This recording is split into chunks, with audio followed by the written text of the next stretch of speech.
તમે બધા મારા પર વિશ્વાસ કેમ નથી કરતા? મેં કંઈ જ ખોટું નથી કર્યું અને હું રાકેશભાઈને ગાયબ કેમ કરું? ગાયત્રી આંટી, તમને ખરેખર લાગે છે કે હું આ બધું કરી શકું? ક્યાંક તું પણ સરગમની જેમ બદલો લેવા માટે તો આ બધું નથી કરતી ને? કારણ કે મેં તને તમાચો માર્યો હતો. ગાયત્રી આંટી, આ તમે કેવી વાત કરી રહ્યા છો? તમે તો મારા માં સમાન છો અને તમે મારા ઉપર હાથ ઉપાડો તો એમાં શું ખોટું છે? એક માં એની દીકરીને નહીં સમજાવે તો કોણ સમજાવશે? અને ઉપરથી આ બધું તો તમે સરગમના કહેવા ઉપર કર્યું ને?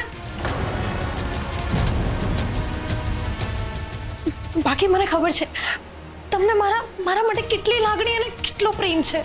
માધુરી, અમે તારી મીઠી મીઠી વાતોમાં નથી આવવાના. કોઈ મારા પર વિશ્વાસ હોય કે ના હોય, પણ મમ્મી તમારે તો મારા પર વિશ્વાસ કરવો જોઈએ ને.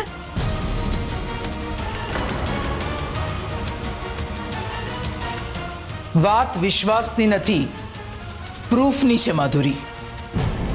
શું પ્રૂફ?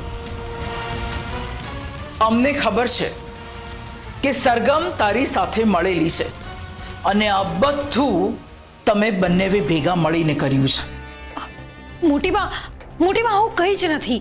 એમ તો જે જગ્યાએ રાકેશને રાખ્યો તો એ જગ્યાએ તું શું કરતી હતી માધુરી?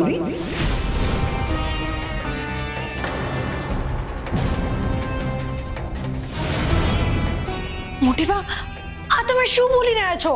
પેલો બુકાની વાળો માણસ મને જે જગ્યાએ લઈ ગયો હતો ને, એ જગ્યા મારા મગજમાં કોતરાઈ ગઈ છે. ત્યાં તું ને સરગમ બંને હતા. પ્રૂફ છે મારી પાસે માધુરી.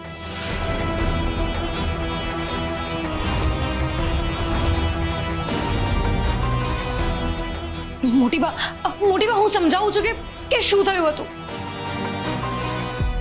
મને એક વ્યક્તિનો ફોન આવ્યો હતો અને એને મને કહ્યું કે મેં રાકેશભાઈને ગાયબ કર્યા છે અને એના પાસે બધા જ પ્રૂફ છે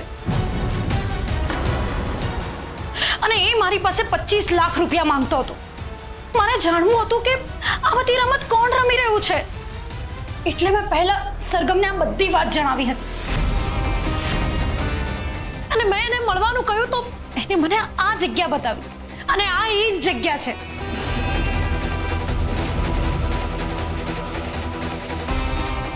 શું તું સાચું બોલી રહી છે? કારણ કે સરગમનો પણ મને ફોન આવ્યો હતો. એણે કહ્યું કે માધુરી 25 લાખ રૂપિયા લઈને નીકળે છે, પણ મેં જ્યારે તારું બેગ ચેક કર્યું એમાં તો કંઈ નહોતું. હું શું કામ એને 25 લાખ રૂપિયા આપું જ્યારે મેં કંઈ ખોટું કર્યું જ નહોતું? હું બસ એ વ્યક્તિને પકડવા માંગતી હતી એટલે મેં એની સાથે થોડી રમત રમી. પણ સરગમે તમને ફોન શું કામ કર્યો? સરગમ આપણને અંદર અંદર ઝઘડો કરાવી અને હોશિયારીથી પોતાનું કામ કરી રહી છે. હવે તો આ છોકરીથી સાવધાન રહેવું પડશે. શું ખબર એની સાથે મળીને તું પણ કોઈ રમત રમી રહી હોય?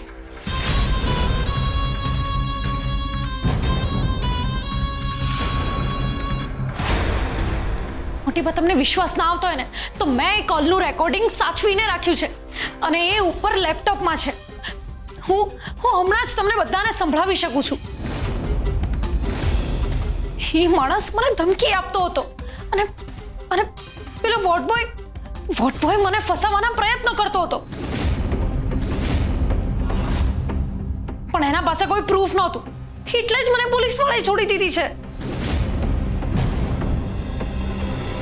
તમને મારા પર શંકા હોય ને હું એ હમણાં જ દૂર કરી શકું છું. હું હમણાં જ ઉપર જઈને લેપટોપ લઈને તમને બધાને એ રેકોર્ડિંગ સંભળાવી શકું છું. ચાલ બેટા, હું પણ તારી સાથે આવું છું. ચાલ.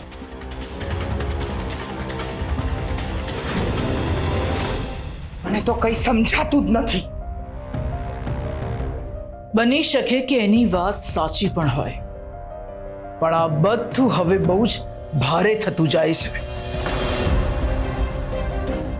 આપણે કંઈક સમાધાન શોધવું પડશે.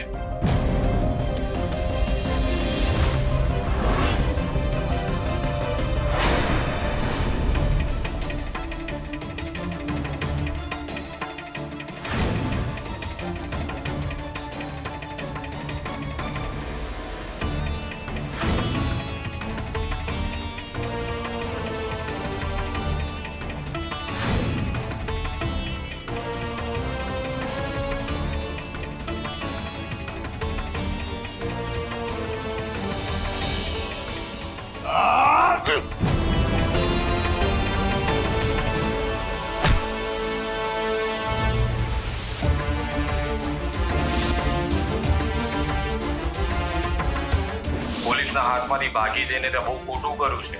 હવે ક્યારેય કુંદન નિવાસ પાછા જવાની હિંમત કરતી નહીં, નહીતર એક પછી એક તારા ઘરના દરેક લોકો ગાયબ થતા જશે. અહીંયા તો કંઈ જ નથી મળી રહ્યું, કંઈ સમજાતું નથી મને. આરવે તો મને કહ્યું હતું કે એને મારા ફોનમાંથી કોલ રેકોર્ડિંગ લીધો છે અને પછી એણે જ મને એક સોફ્ટવેર આપ્યું જેનાથી અવાજને ડીકોડ કરી શકાય. પણ મારા ફોનમાં તો કોલ રેકોર્ડિંગની સુવિધા જ નથી. તો પછી કોલ રેકોર્ડિંગ આવ્યું ક્યાંથી? ક્યાંક એવું તો નથી ને કે ડિજિટલી આરવ આ બધામાં ઇન્વોલ્વ થઈને કોઈ રમત રમી રહ્યો હોય? અરે સૌથી પહેલા એનું લેપટોપ ચેક કરવું પડશે.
બીજી પેન ડ્રાઈવમાં શું છે?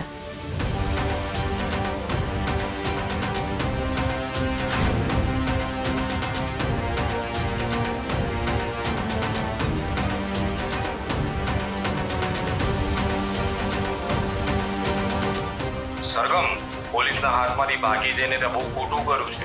હવે ક્યારેય કુંદન નિવાસ પાછા જવાની હિંમત કરતી નહીં, નહીતર એક પછી એક તારા ઘરના દરેક લોકો ગાયબ થતા જશે.